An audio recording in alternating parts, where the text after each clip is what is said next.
Hello again, and welcome to a very new and exciting episode of our Forum for a Better Understanding. Now, every year we try to celebrate important feasts and holidays in different religious traditions, and once again, it's the turn to celebrate with the Jewish world the feast of High Holydays. It lasts about 10 days, and it begins with Rosh Hashanah and will end with Yom Kippur. Now, from what my records are showing, this is the year 5770 of keeping track of this. Is this right, Rabbi? Correct. And what we're going to do is have our two guests. Our first guest is Rabbi Levy Zirkind, who is the head of the community of the Orthodox community in town at the Chabad of Fresno. And then to his side is Michelle Rabin, who is a Sunday school teacher at Temple Beth Israel and is a very active member at that congregation. So between the two of them, we're going to have a little discussion over the high points of what it is that the Jewish world is celebrating in a couple of weeks coming up. Rabbi and Michelle, thanks for being here. And before we begin with talking about High Holydays, why don't we let you both introduce yourselves and your own religious community, your own Jewish faith, so that when you talk the rest of the show, we know from which you're speaking. So, Rabbi, could you introduce us to yourself and Orthodoxy? Rabbi Levy Zirkind. I've been in town almost 20 years. I teach Torah. I do kosher work on the outside and try to raise the level of Jewish awareness throughout the entire Central California. Chabad is a acronym of Ches Beis Daled, wisdom, understanding, knowledge, based on the Kabbalistic teachings that the mind can affect the heart, which affects action. And that we should take control, follow our mind, the Torah, which we learn, which is in our mind, and that should carry us throughout the entire day and throughout the entire year and throughout our lives. So we follow what you call the Ari Kabbalistic teaching, and Hasidus, which is the rebirth in this month of Elul, because of the birthday of the Alter Rebbe, the Rabbi Shneur Zalman of Liadi, the first Chabad rabbi, and the Baal Shem Tov, Rabbi Yisrael Baal Shem Tov, the master of a good name, brought the Kabbalistic teaching, Hasidic teaching to the world, to the masses. Our school follows that, and by that we enhance not just the Kabbalistic teachings, the entire Torah. Thank you very much, Rabbi. Michelle, tell us a little bit about yourself and your own work at the temple, and also anything else you want to tell us about your family and anything that will let us know a little bit more about your own commitment to your own Jewish faith. My name is Michelle Rabin, and I'm a Jewish mother of two children, a 13-year-old boy who just had his bar mitzvah this July, and a 10-year-old daughter. And my children are the 6th generation Temple Beth Israel members in Fresno at the Reformed congregation. Well, then I have to say something very, very self-serving, is that this program called Forum for a Better Understanding goes back to one of the great rabbis at the temple, Rabbi Greenberg, right? Mm-hmm. He was one of the original panelists that created this wonderful effort of having interfaith dialogue back in the day. And it's nice to think that your family has been worshiping. So how long were those 6 generations? How far back in time? My grandparents and my great-grandparents were founding members, actually, of Temple Beth Israel. And when my son had his bar mitzvah, he read from a Torah that was donated in the memory of his great-great-grandparents that we still have at Temple Beth Israel. You know, this is something that makes this show very special. We find out things about our guests that are very, very exciting. Now, Rabbi, help us a little bit to understand the importance, the great, real prominence of beginning a new year, 5770.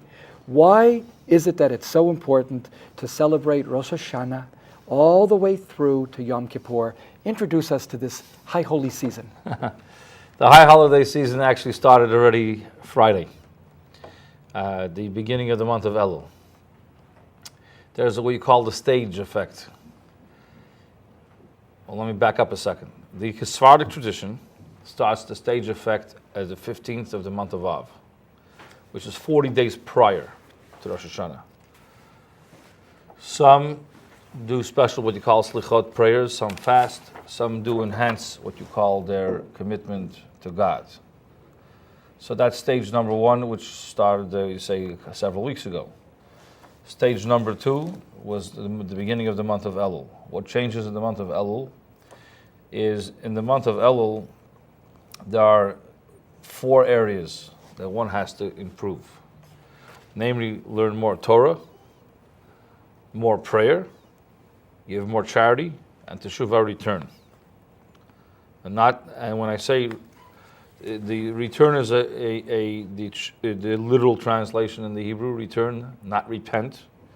And the prayer, which is an incorrect translation of the word tefillah, which means to connect, not prayer. Tefillah means correctly to connect. Wow. Not to pray. Like the word religion. Religio makes a connection. Yes. Interesting. So there are these 4 stages. One has an option, or one of all, or all, to go and enhance their commitment to God. The best parable to be given is a person who runs a business has to take an accounting, a stock taking, and you do what you call in English the P&Ls. You got to do your P&Ls, how much you did to God and the past year. You're coming to God asking for a new year. What are you coming to God with? So you try to increase. It's a time for new resolutions. Wow. And to make it happen. Why? Okay, how do we do that? We blow the shofar every day in prayer. We add our Psalm 27, part of the prayer. The Lord is my light and my salvation. Yes. So we keep the same numbers. Yeah. Which is good. A different translation, but they're the same numbers. But it's good. The other thing we add in the Chabad custom is that we add 3 chapters of Psalms every single day, in addition to Psalms we say regularly. And that is for the month of Elul. And as we get closer to the month of Rosh Hashanah, it should then comes the phase of Slichot. Slichot is the supplications that we pray in the middle of the night. The Sephardic Jews did that already a month ago. We do it the last week or the last 10 days, the Ashkenazi Jews. And now, Rosh Hashanah, it's explained in Kabbalah that the day before Rosh Hashanah, your what you call the life form leaves your body the way it was. And after the blowing of the shofar on Rosh Hashanah, well, this year won't be the first day, it's the second day, we don't blow shofar on the Shabbat, comes a new set of life. Not only the individual, every single being that is alive, whether it's a man, woman, child, animal, plant, everything gets judged on Rosh Hashanah. So everything leaves the day before Rosh Hashanah, and as the new year begins, 5770, starts a new phase. And that's what happens when you blow the shofar on Rosh Hashanah, you bring down that level of what you call spirituality. Because in Hasidic thinking or Hasidic teachings, the shofar brings a new desire between God and the Jew. And you want to bring that down for better. So Michelle, I'm wondering, having heard the way the rabbi is explaining it in very, very complex terms, this whole idea of these 4 principles of the whole understanding of the Torah being appreciated at greater depth, firmer, deeper prayer life, doing charity, and doing a real teshuvah, a real turning. In your own experience, let's say either at congregation, at temple, or at home, what's one example maybe of something that is really going to happen at the new year this year? What's one thing that you know you can count on happening as the new year is being celebrated at Temple Beth Israel and in your home? In my home, we usually have a family or multiple families join us at the table, and we'll have a nice meal, usually that has sweets with honey or apples in it. And we talk to our children before going to synagogue about those four aspects and how they can make the new year for them increasing those things, increasing their ability to give back to the community and contribute to their friends and their own lives in a better, more holistic way. And we talk about thinking about how you've behaved in the last year and how you'd like to make that better.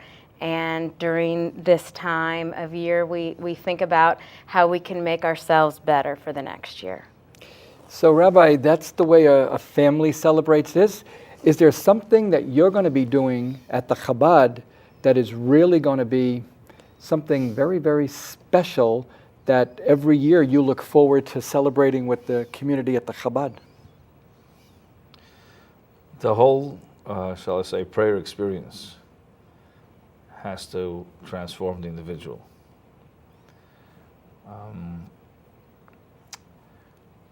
To say that the communal prayer brings down a special spirituality of God. I don't want to get to the food side because there's enough spoken about the food. There's never enough about the food. The food is very important for Judaism as much as for Christianity, I think, right? Food is very, very sacred. Yeah, but in this aspect, the food is the least of, shall I say, the least point in this special holiday. Look at, okay, let's talk this year's special. Besides that, it's 5770, like you said, which 770 has a lot of magical numbers. Right, 7-7. 770 is the address of our headquarters in Brooklyn. Another reason. The other thing is I want to bring out is, just like when God created the world, it was on Shabbat that he finished. This year Rosh Hashanah is the beginning of the creation of the world. Although it's not just the date of the calendar year, it is the day. So God created the 6 days of creation. The Shabbat was Rosh Hashanah. Great. That's the birthday of man. Okay. Shabbat has the idea of what you call a unique level from a Kabbalistic perspective. Because Shabbat, like I said, we don't blow the shofar on Shabbat. So the question is asked in the Talmud, if it says so in the Torah, you blow shofar, why don't you blow, how did the rabbis come and say not to blow shofar on Shabbat? So they say, one of the Hasidic explanations is that Shabbat has such a greatness in the spirituality that you don't need to blow shofar. We don't need to bring down that realm of spirituality. So we're in a unique level of the beginning of the year because of Shabbat. The fundamental thing is, when Adam was created, the verse is said in Psalm 20, let us come and bow down for God. So Adam was, according to the Talmud, was created about 3 o'clock in the afternoon. And Shabbat started about 6 o'clock in the evening. Yeah, I know you think it's kind of funny. No, I'm thinking that they didn't have watches, but still. The Gemara says this. No. This is all the Gemara. No, this is fine. It gives a real spirituality to time. So Rosh Hashanah is about the time of the year on Passover, where the sun and the moon, the sun and the day and the night is about 12 hours each. So you're coming to an area that, as mankind, has to acknowledge the spirituality, and I would say even better, the sovereignty of God. Like I say in English, the rubber meets the road right here.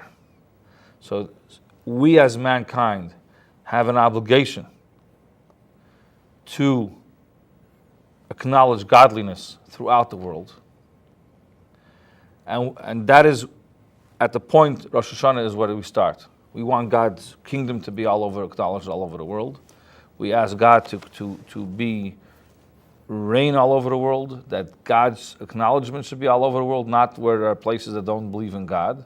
The fundamental thing is that God is the master of the universe and has to be acknowledged. And by us acknowledging Him, we now enter a new relationship with God. Just like a child asks the parent for something, they have to do something because to arouse the love of the parent. We, as God's children, on Rosh Hashanah have to arouse God's desire, and we got to do something. So you got to come up with something to give Him that He should come back with something to us. So we'll blow the shofar. So we'll blow the shofar. And what we're going to do right now is take a break. We really have to, because in the middle of the show, no matter how exciting it is and how interesting, we have to even stop the rabbi and tell him we'll be back again.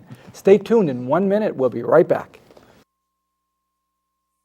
KNXT thanks all its loyal viewers and respected businesses who have supported your Catholic television station. Now you can support KNXT with program underwriting by having your name, your company's name, or organization associated with your favorite program. Detailed information about you or your company will appear before and after each program or day part you select. Keep the quality and spiritual message alive and make a difference. Call 559-488-7440 today or go online at knxt.tv to find out more about program underwriting on KNXT.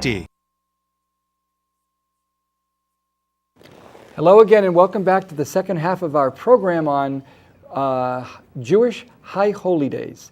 We're beginning by talking a lot about Rosh Hashanah, and we're learning from the Rabbi and from Michelle Rabin just how it is that in a Jewish community, in a Jewish home, these most important days of the year, this wonderful week, is celebrated. This is going to begin on the 18th of September. It'll be a 2-day celebration, and it will go right up through the 28th of the month, in which we celebrate Yom Kippur, which hopefully we'll talk about this week and again next week with our wonderful panel that comes from Temple Beth Israel next week. Rabbi, one thing about these Jewish feasts, often enough, they seem to be 2-day things. As if you can't just get enough done in one day, you've got to just do it twice because it's that important. Tell us about Rosh Hashanah being I think it's a twofer, right? Rosh Hashanah is a 2-day holiday. It is what we call it in Talmudic language a 148-hour day. It's called it's a 48-hour day. The history of the 1 or 2 day holidays goes back to the Talmud. The Torah says you shall have a day. It says enumerates days. Passover is the 15th of the month of Nisan. Shavuos is 49 days afterwards. Sukkot is dated as the 15th day of Tishrei. There's a date. But there's something called the new moon, and the Jews count the lunar system.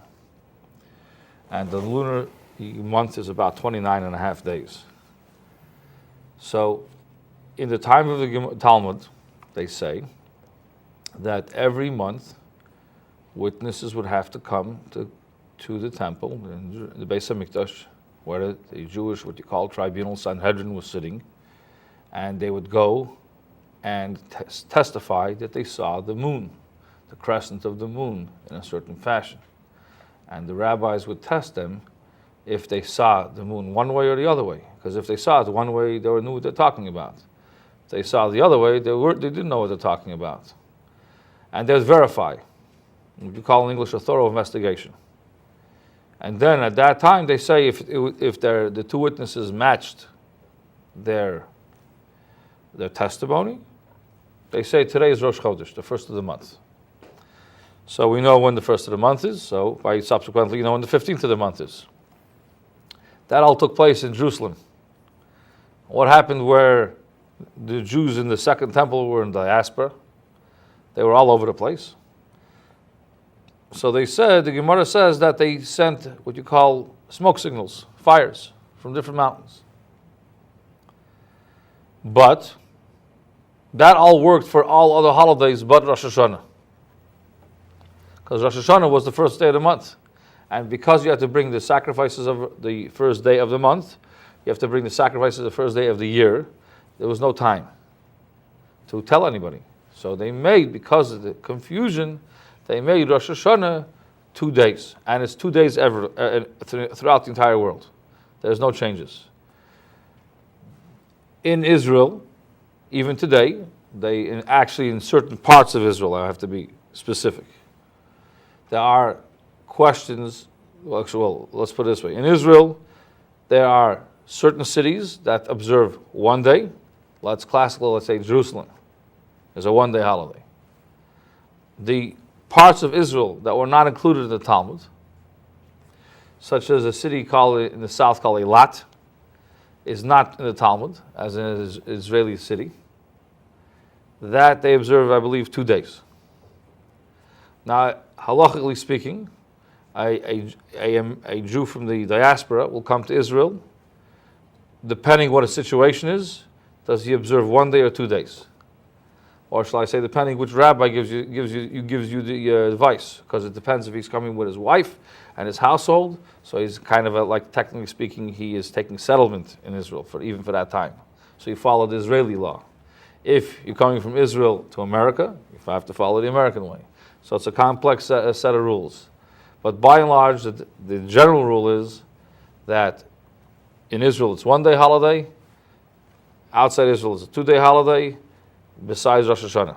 So this year Rosh Hashanah, everybody will be celebrating universally Shabbos, which is I think the 18th of September, and Sunday, which is the 19th of September, the Jewish New Year.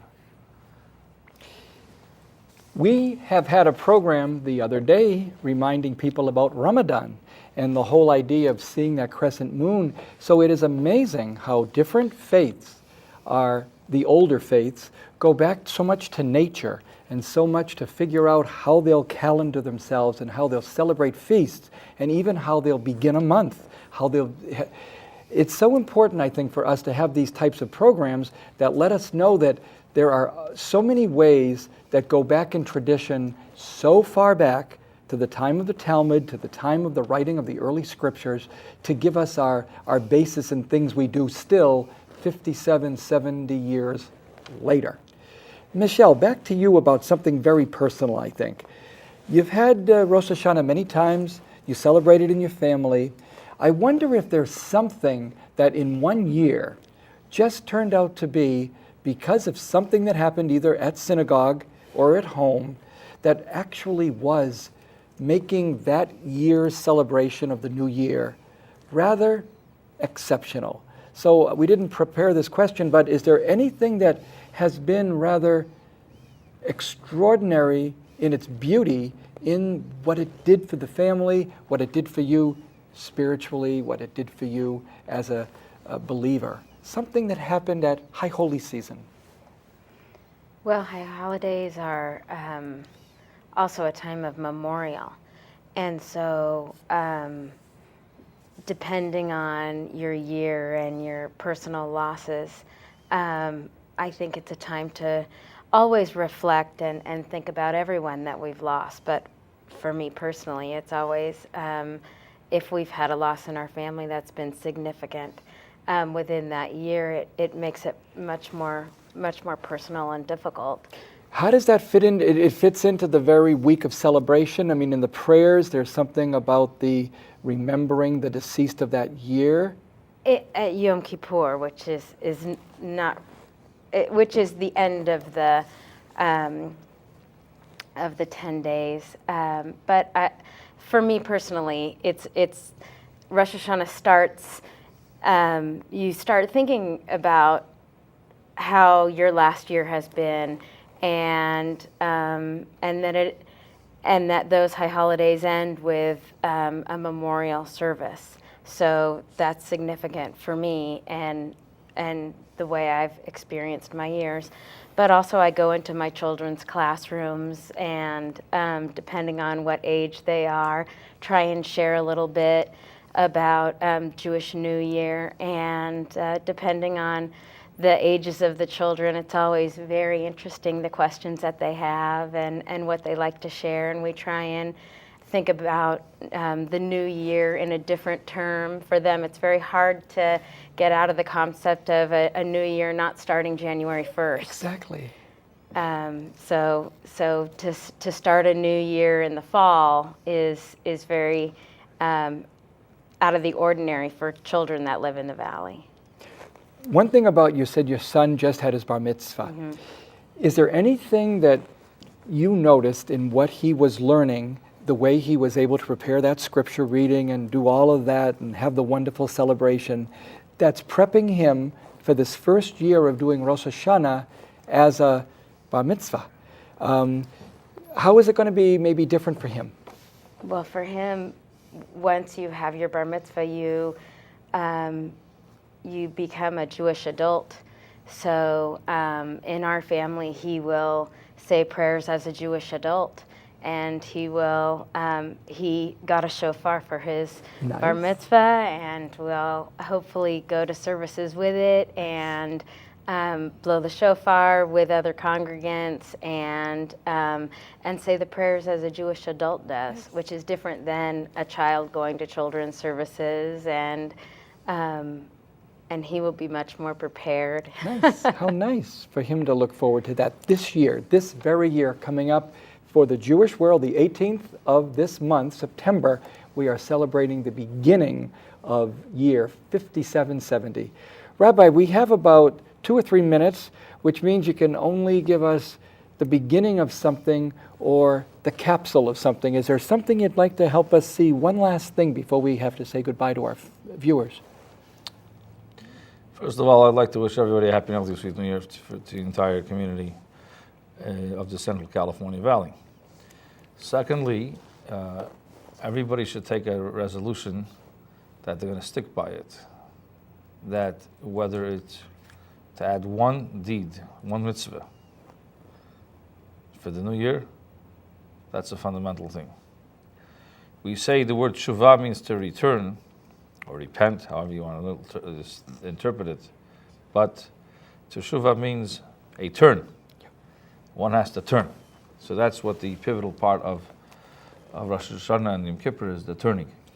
Well, I want to thank you for leading us, the both of you, to a nicer, deeper, richer understanding of the wonderful season that the Jewish world, all over the world, not only in Fresno, but as far away as one of my favorite cities in Jerusalem. We want to wish all of our Jewish brothers and sisters Lashana Tova and a wonderful new year. God bless.